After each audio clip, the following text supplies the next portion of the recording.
Olá pessoal, e aí, tudo bem? Bom, meu nome é Marcos, tá? Sou professor de Biologia e hoje a nossa aula vai ser sobre evolução. Quando a gente fala de evolução, quando a gente pensa em evolução, algumas palavras têm que vir na mente de vocês. Por exemplo, mudança, transformação, né? Transformação hereditária e lembrar que esse processo de evolução ele é um processo que acontece ao longo de milhares de tempos. Né? É algo que a gente não consegue observar no momento. Né?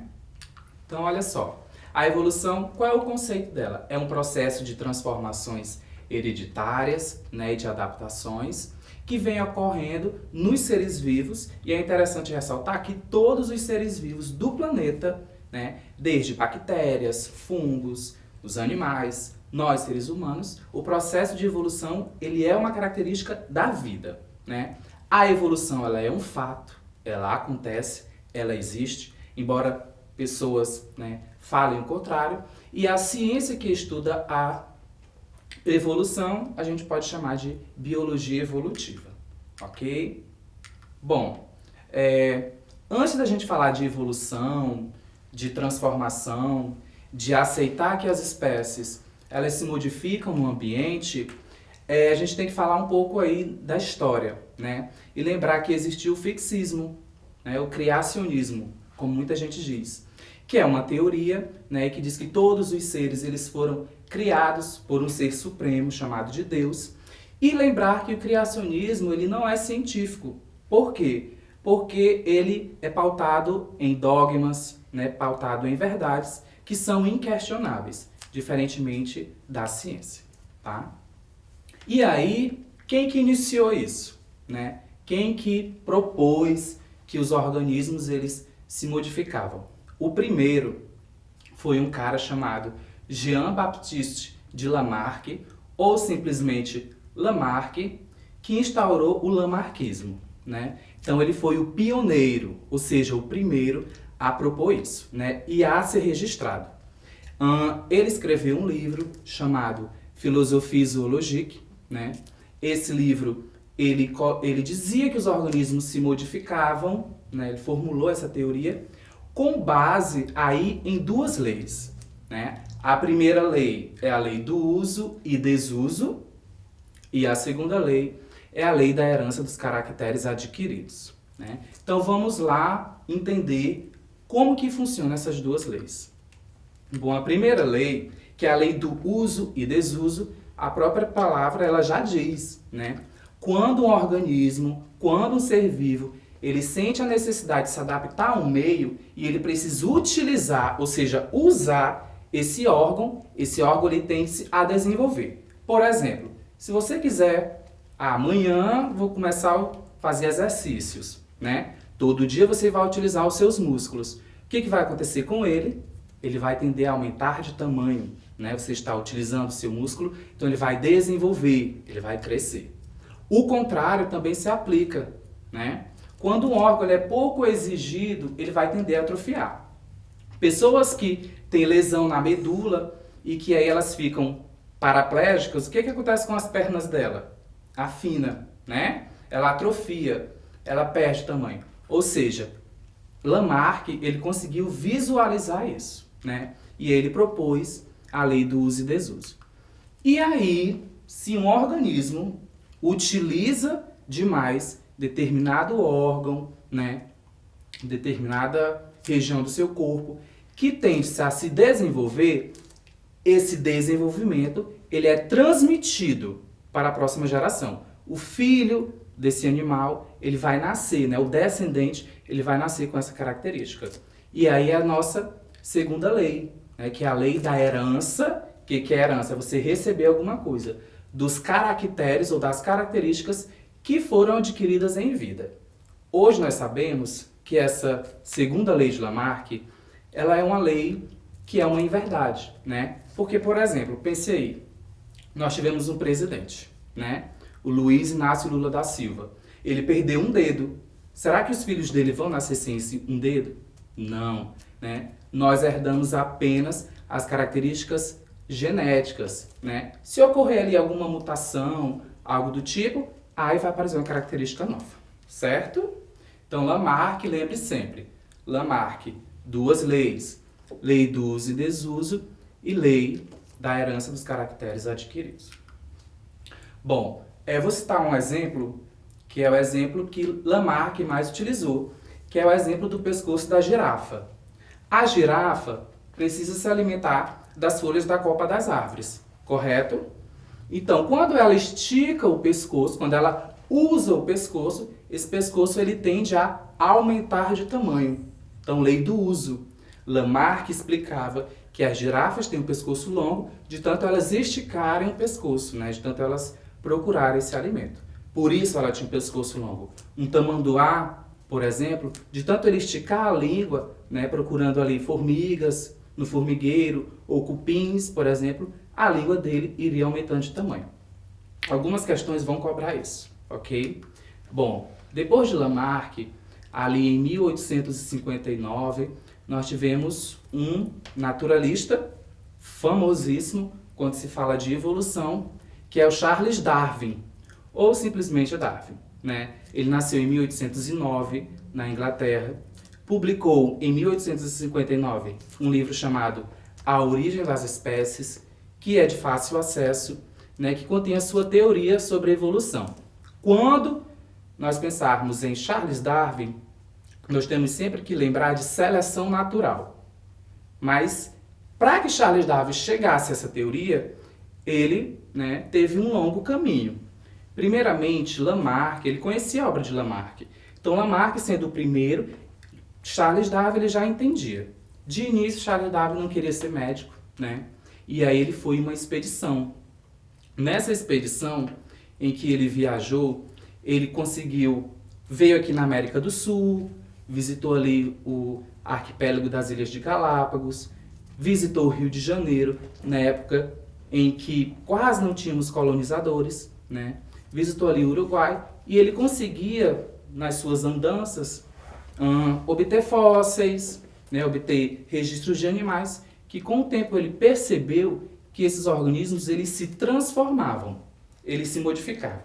Por exemplo, na bacia do Rio da Plata, ali na região do Uruguai, ele visualizou, achou um fóssil grande, né, de um tatu que era enorme, que era semelhante aos tatus atuais, que são pequenos. Então ele já estava induzindo, né, e tudo ele anotava, tudo ele registrava, tudo ele coletava e mandava.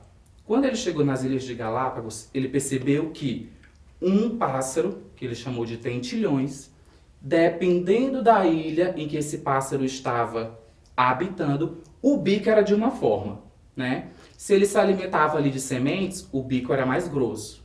Se ele se alimentava, por exemplo, de néctar de flores, o bico era mais longo, né? Então ele conseguiu observar que esses pássaros, eles tinham uma relação entre si e que dependendo do meio em que ele estava, esse meio selecionava quais eram os pássaros que tinham mais chances de sobreviver, de gerar descendentes e, consequentemente, esses organismos eles eram transformados, eles eram modificados. Ou seja, acontecia aí um processo de evolução, né? Bom, o que diz então a teoria de seleção natural proposta por Charles Darwin? Entre os indivíduos de uma mesma espécie existem diferenças. Nós, seres humanos, tem alguns que são mais altos, né? Outros mais baixos, uns possuem metabolismo mais acelerado, outros nem tanto. Então existe diferença. O meio ambiente, o meio em que nós estamos inseridos, em que todos os animais eles também estão inseridos, esse meio ele está em contínua mudança, né? E aí ele percebeu que os recursos que tem na natureza são escassos e que isso faz com que os organismos entre si eles entrem em competição. Competindo entre si, o que vai acontecer? Apenas aqueles que são mais adaptáveis naquele ambiente, naquela condição, vão conseguir deixar descendentes, né? E aí esses descendentes, eles vão ter a mesma característica que os seus pais. E aí a espécie ela vai se transformando, né? Pois o meio ambiente ele exerce uma pressão ambiental, ok? Bom, aliado a isso, nós vamos ter aí o neodarwinismo. O neodarwinismo, ele não é uma nova teoria, né? E o neodarwinismo, ele não veio para jogar fora tudo aquilo que Darwin tinha proposto, tudo aquilo que Darwin tinha estudado, né? As andanças que ele fez e a teoria que ele chegou, que é a teoria da seleção natural, através dos seus estudos. O neodarwinismo, ele nada mais é do que as ideias de Darwin, que é a ideia da seleção natural, que ocorre naturalmente, aliada a todos os conhecimentos que a humanidade teve até hoje, né? Conhecimentos como mutação e recombinação gênica, ou recombinação genética, que nada mais é do que organismos da mesma espécie que cruzando entre si, eles vão gerar vários descendentes com várias características, né? E as mutações que ocorrem ao acaso vão fazer com que surja aí um organismo que tem uma característica diferente, uma leve diferença que vai dar uma vantagem evolutiva para esse organismo, ele vai conseguir deixar mais descendentes e ao longo de milhares de anos aí a gente vai ter uma transformação desses organismos. Então lembrar que o neodarwinismo nada mais é do que o darwinismo, né? Agregando aí a seleção natural aos conceitos e aos conhecimentos de genética, de bioquímica e de ecologia, né, que nós temos, que vai ser as mutações e as recombinações genéticas. Bom, então aqui nós vamos na primeira questão, que diz o seguinte: o hábito de colocar argolas no pescoço por parte das mulheres de algumas tribos asiáticas promove o crescimento dessa estrutura, o crescimento do pescoço, representando nesta comunidade um sinal de beleza, ou seja, faz parte da cultura desse povo. Desta forma, temos que as crianças, filhos destas mulheres, já nasceriam com o pescoço maior, visto que esta é uma tradição secular. A afirmação que eu acabei de dizer, ela pode ser considerada como defensora de qual teoria evolucionista? Né? No caso, as mulheres estão utilizando o quê? O pescoço, estão alongando o pescoço. E aí a questão já deixou clara, né? Que aí eles temiam que os filhos já nasciam com o pescoço longo. Quem é que defende isso, gente? Teoria de Lamarck, ok? Lamarckismo, e aí a gente vai ter na letra A, ok? Teoria de Lamarck, né? E aí a gente vai ter a lei do uso e a lei da transmissão dos caracteres adquiridos. As mulheres de pescoço longo, os filhos já nasceriam com os pescoços longos, né, no caso. Vamos trabalhar agora essa segunda questão. Vejam que tem uma imagem, né, na figura abaixo, que mostra a filogenia de alguns grupos de primatas, incluindo o homem, ou seja, a nossa espécie. É incorreto afirmar que. Então, aqui o que está errado, né? O que está incorreto? Olhem para a imagem. Os 4 grupos tiveram um ancestral comum. Vejam que os 4, tanto o homem quanto o chimpanzé, quanto o gorila e quanto o orangotango, todos descendem de um mesmo ramo. B. O homem evolui a partir do chimpanzé? Errado. O homem não veio do chimpanzé, o homem não veio do macaco. Isso não existe. O homem evoluiu a partir de um ancestral comum. Até porque se o homem viesse do macaco, os macacos não existiam atualmente, né? O chimpanzé é mais próximo evolutivamente do homem do que do gorila? Não. O chimpanzé é mais próximo evolutivamente do homem do que do orangotango? Não, está distante, né? O gorila, ele é mais próximo evolutivamente do chimpanzé do que do homem? Não. Então a resposta correta, aí a gente vai ter a letra B, né? Então olha só, vamos fazer aí uma retomada. Quando estudar evolução, lembrar que é um processo de transformação hereditária, que essa característica é comum em todos os seres vivos, né? Lembrar das teorias evolutivas. Antes não tinha evolução. Os organismos eles nasciam de uma forma e era daquela forma. Isso era imposto por uma crença, né? Que é o fixismo. Isso não existe. Veio Lamarck, que foi o primeiro, e explicou lá, lei do uso, lei do desuso, lei da transmissão dos caracteres adquiridos.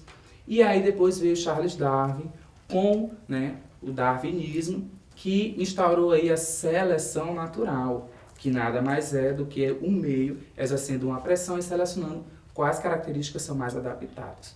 E com o avanço da ciência, né, nós vamos ter o neodarwinismo, ou teoria sintética da evolução, que vai aliar os conceitos de seleção natural aos conceitos de mutação e de recombinação genética, tá ok? Aqui eu quero deixar a dica para que vocês estejam acessando a plataforma Eduque, né, que vocês acessem algumas aulas, alguns documentários, inclusive tem um ótimo no YouTube chamado A Viagem Perdida de Darwin, que conta sobre essa viagem, né, essa história e as descobertas que ele fez, ok? Além de ler o livro, ok? A Origem das Espécies. E é isso.